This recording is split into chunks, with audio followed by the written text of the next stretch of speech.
Saludos, querido oyente. Pedimos a nuestro Señor Dios su dirección en la lectura de su santa palabra. Póngase cómodo, pues empieza su programa El Sembrador.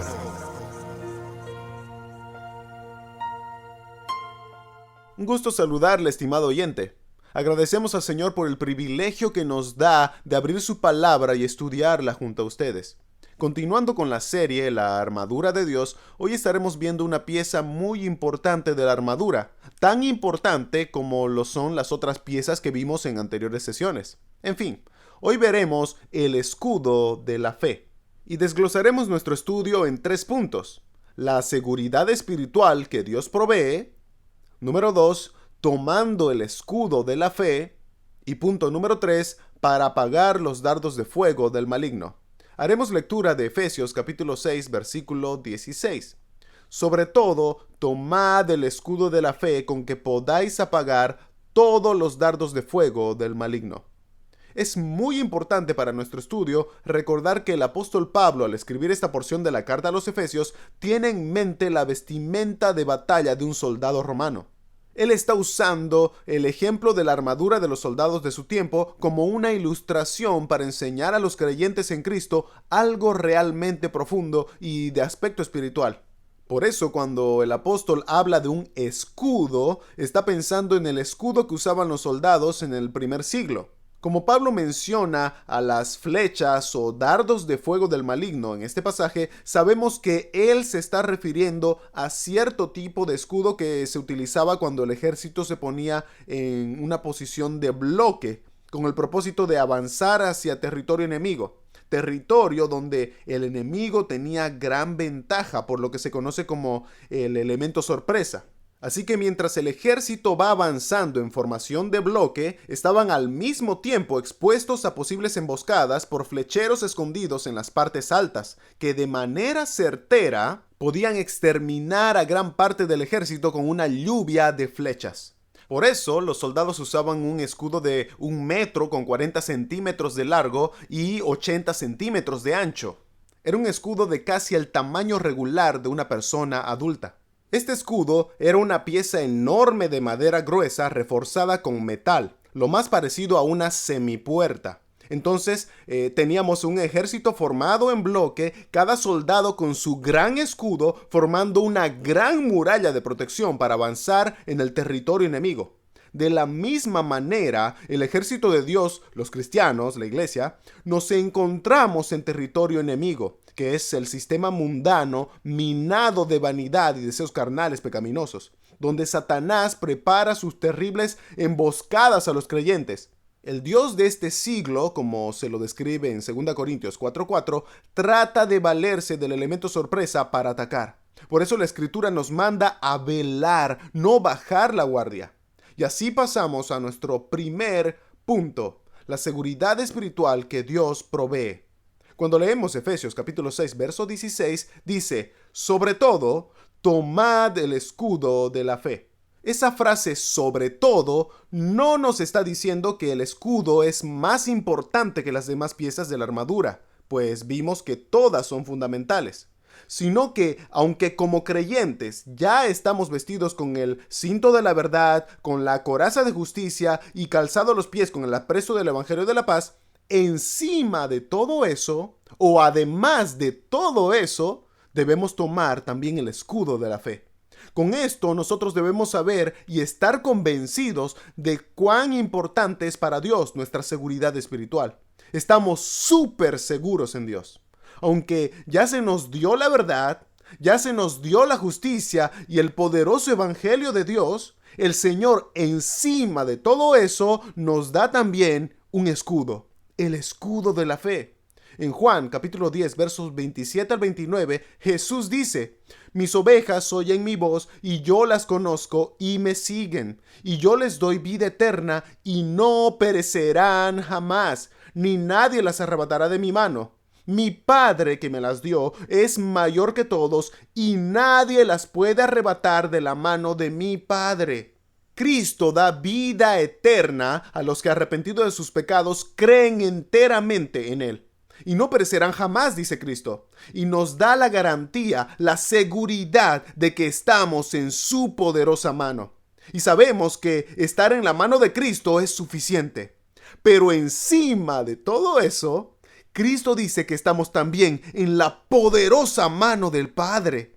Así que ni de la mano de Cristo ni de la mano del Padre podrá ser arrebatada ninguna de sus ovejas. Tenemos una seguridad espiritual eterna. Pero también Dios nos provee protección espiritual para el presente y el futuro inmediato.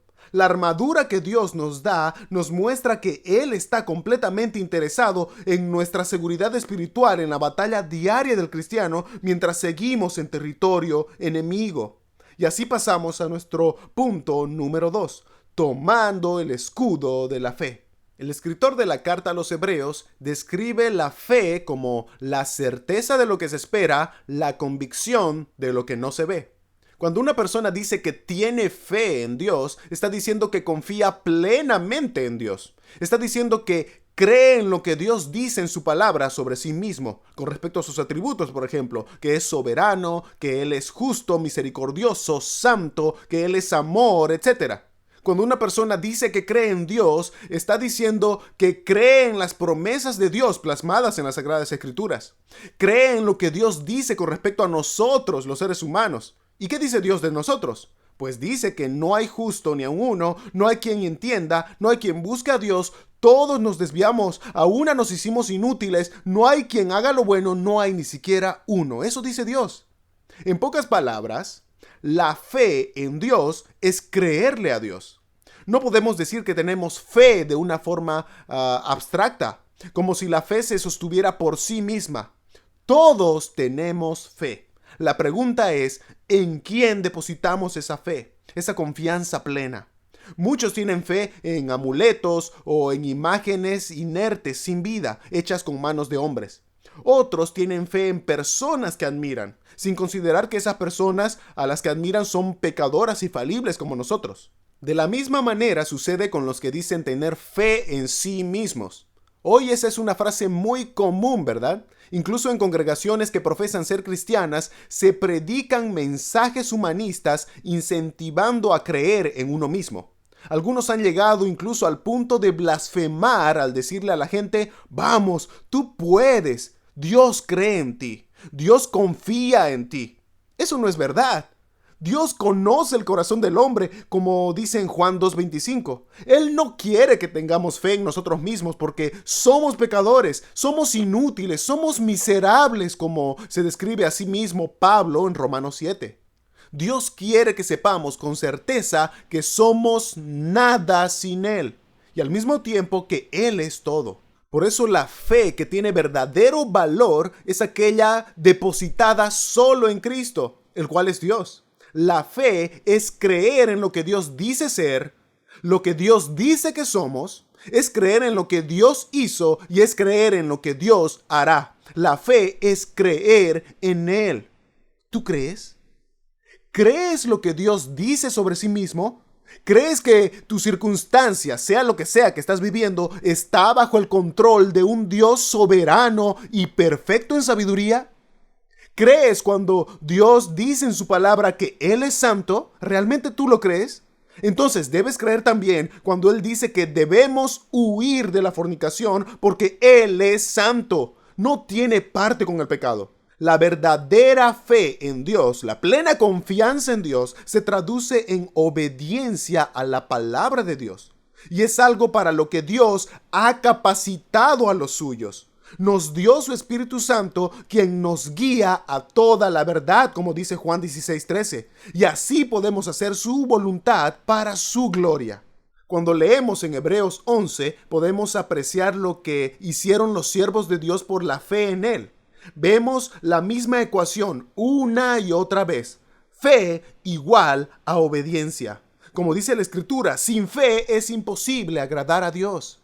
Y todo lo que hagamos para agradar a Dios por la fe, solo es agradable a Dios primeramente porque nuestra fe, la fe del cristiano, está puesta en el único que agrada realmente al Padre, que es Cristo.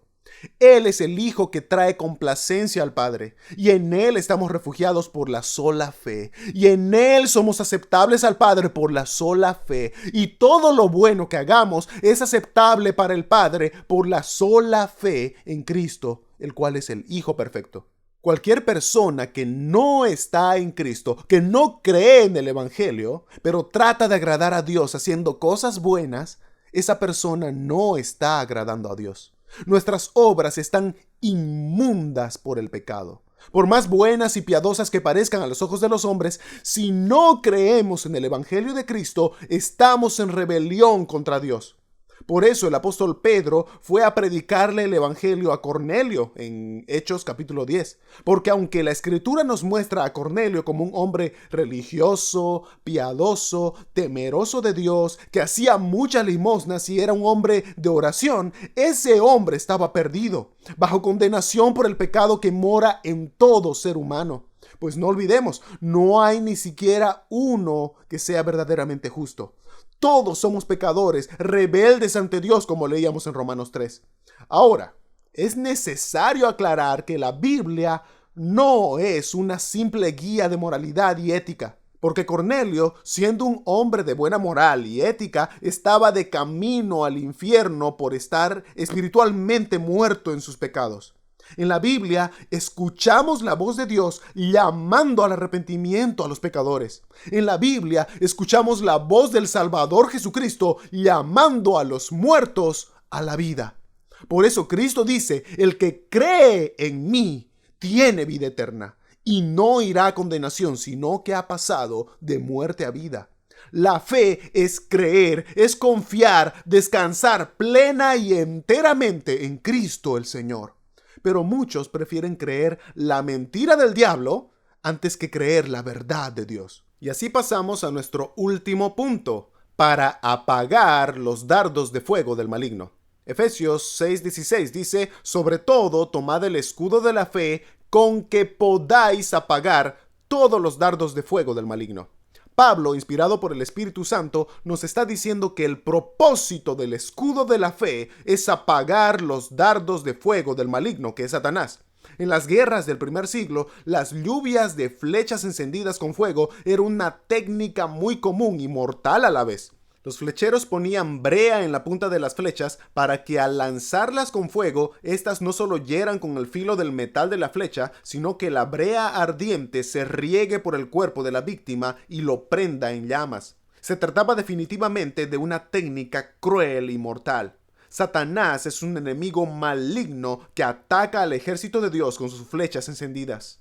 Las flechas encendidas o dardos de fuego de Satanás, de las que Pablo habla aquí, son tentaciones, dudas, desánimo, mentiras del diablo distorsionando la palabra de Dios. En fin, Satanás ataca con una incontable variedad de dardos de fuego con el propósito de matar al soldado. Él no se anda con rodeos. Esta batalla no es un juego. Pero Dios nos dio un escudo para apagar esos dardos de fuego, el escudo de la fe. Siempre que Satanás venga con una flecha ardiendo y te diga, mira cómo sufres, ¿dónde está tu Dios? ¿Realmente piensas que le interesas? Tú debes tomar el escudo de la fe, creer en lo que Dios dice en su palabra y no en lo que Satanás dice. Recuerda que Él es el padre de mentira y Él solo quiere matar y destruir. Cuando Satanás venga con un dardo de fuego a decirte que la fornicación o el adulterio en el que estás no tiene nada de malo si nadie se entera, si escondes bien el secreto, tu testimonio seguirá intacto, no le creas. El enemigo solo busca matarte y destruirte. Huye de la fornicación, dice el Señor. Huye del adulterio. Confiesa tu pecado a aquel que es fiel y justo para perdonarnos nuestros pecados y limpiarnos de toda maldad, y aléjate del pecado. Créele a Dios y no le creas al diablo. Bien dice en 1 Pedro 5, versículos 8 al 9. Sed sobrios y velad, porque vuestro adversario, el diablo, como león rugiente, anda alrededor buscando a quien devorar, al cual resistid firmes en la fe, sabiendo que los mismos padecimientos se van cumpliendo en vuestros hermanos en todo el mundo. Gracias a Dios por su santa palabra y porque su misericordia se renueva día a día. Este fue su programa, El Sembrador. Para más información, contáctese por la página de Facebook que lleva por nombre Franco Morón Flores. Será hasta una nueva oportunidad, si el Señor así lo permite. Amén.